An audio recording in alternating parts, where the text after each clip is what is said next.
In the charming suburbs of Massachusetts, 12-year-old Emily lived in a cozy house with a white picket fence.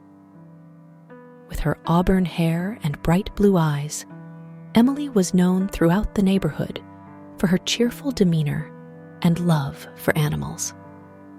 One sunny afternoon, while riding her bike home from school, Emily heard a faint, distressed meow coming from a nearby bush.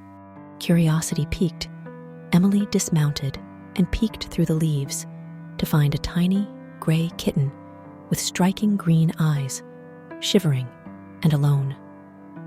"Oh, you poor thing," Emily murmured, carefully lifting the kitten into her arms. She could feel its tiny heart racing against her hand. Determined to give it a safe home, Emily pedaled back with the kitten snuggled in her jacket. At home, her parents, Mr. and Mrs. Johnson, were on the porch sipping lemonade. They valued kindness and community, embodying the quintessential American suburban family. Seeing Emily with the kitten, they smiled warmly. "Looks like someone found a friend," Mrs. Johnson said, her eyes twinkling. Emily named the kitten Whiskers and dedicated herself to its care. The two became inseparable, exploring the backyard and cuddling on the couch during movie nights. Emily's neighbors often saw her teaching Whiskers new tricks or reading to him under the oak tree. The kitten brought a new spark of joy into Emily's life, and Whiskers thrived under her loving care.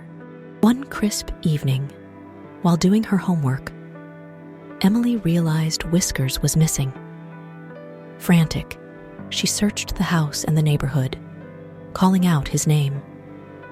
Just as despair began to set in, she heard a soft meow from the oak tree.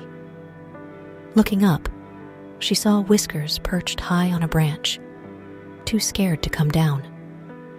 "Hang on, Whiskers," Emily shouted, rushing to get her father. Mr. Johnson, always prepared, grabbed a ladder and, with Emily's encouragement, climbed up to rescue the frightened kitten. Whiskers was safely returned to Emily's arms, both relieved and happy. The neighborhood gathered that night, sharing stories and slices of homemade apple pie in celebration of Whiskers' safe return. This sense of community, a cornerstone of American suburban life, brought everyone closer. Emily realized that through Whiskers, she had not only found a pet, but also strengthened the bonds with those around her. Years later, as Emily looked back on her childhood, she remembered that autumn as a time of growth, love, and community. Whiskers, still her faithful companion, had taught her the value of responsibility, the joy of simple moments, and the strength of a caring heart.